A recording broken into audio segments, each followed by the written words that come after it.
السلام علیکم۔ وعلیکم السلام ورحمۃ اللہ وبرکاتہ۔ ماضی کا کوئی واقعہ ذہن سے نہ نکلتا ہو تو اس میں کیا کریں؟ عام طور پہ اگر کسی کے گھر میں کوئی ڈیتھ ہو جائے اور ماضی کا ایک واقعہ ذہن میں بیٹھ جائے، وہ نکلتا نہیں ہے، بڑی ٹینشن دیتا ہے۔ ماضی کا وہ واقعہ آپ کے لیے ٹینشن کا سبب ہے نا، آپ اس سے بڑی ٹینشن لے لیں کوئی، جب اس سے بڑی ٹینشن لے لیں گے تو وہ ٹینشن چھوٹی ہو جائے گی۔ یاد رکھیں، ذہن کے اندر جو چیزیں جا رہی ہیں نا، ان رستوں کو تھوڑا تنگ کر دیں تاکہ ہر چیز ذہن کے اندر نہ جائے، اور جو باہر جانے والا رستہ اس کو کھلا کر دیں تاکہ ہر چیز باہر نکلتی جائے۔ ایلون مسک دنیا کا اس وقت امیر ترین آدمی ہے۔ اس کی بیوی کا انٹرویو لیا گیا، اسے کہا اس کی کوئی ایک کوالٹی بتاؤ۔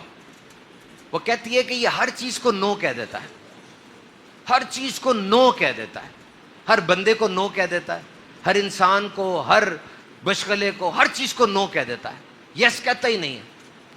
وہ کام جو خاص اس کے لیے بس اس کو یس کہتا ہے یہ۔ اور آپ نے کتنی چیزوں کو یس کہا ہوا ہے؟ نو کہنا سیکھیں، نو کہنا سیکھیں۔ نبی پاک کی حدیث ہے، this is one of the beauty of Islam that you leave everything which is not of your concern. یہ تمہارے اسلام کی خوبی میں سے ہے کہ ہر لا یعنی بات کو چھوڑ دو۔ ماضی نکلتا نہیں ہے، ماضی صرف اس وقت آپ بھولیں گے جس وقت دماغ خراب ہو جائے گا یا دماغ کو کوئی بیماری لگ جائے گی۔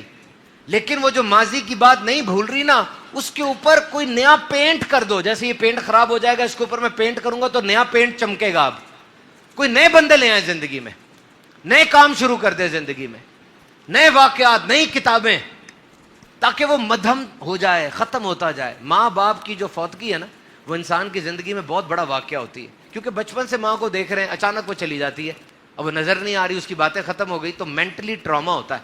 6 ہفتے تک ماں باپ کی وفات کے بعد بندہ پریشان، شدید پریشان رہ سکتا ہے۔ اس کے بعد اگر وہ رہتا ہے تو اس کا مطلب وہ ذہنی مریض بن گیا۔ ٹراما کو ڈیل کرنا سیکھیں، ماضی کے اندر جو ہوا اس کو بھولنا سیکھیں۔ گاڑی جب چلا رہے ہوتے ہیں نا، اگر ہم بیک مرر کو دیکھ کے گاڑی چلائیں گے تو کیا ہوگا؟ گاڑی لگ جائے گی۔ گاڑی فرنٹ مرر کو دیکھ کے چلاتے ہیں، تو بیک مرر کو زیادہ نہ دیکھیں، فرنٹ مرر کو دیکھیں۔ ماضی سے کال آئے نا، اٹینڈ نہ کرنا، وہ پرانی بات ہے۔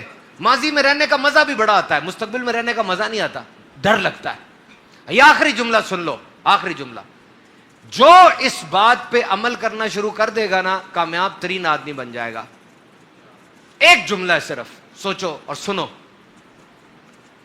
ہمیشہ یہ سوچنا کہ اب میں نے کیا کرنا ہے، اب میں کیا کروں گا۔ پیچھے نہ دیکھو، جو کچھ ہوا ہو گیا، اب میں کیا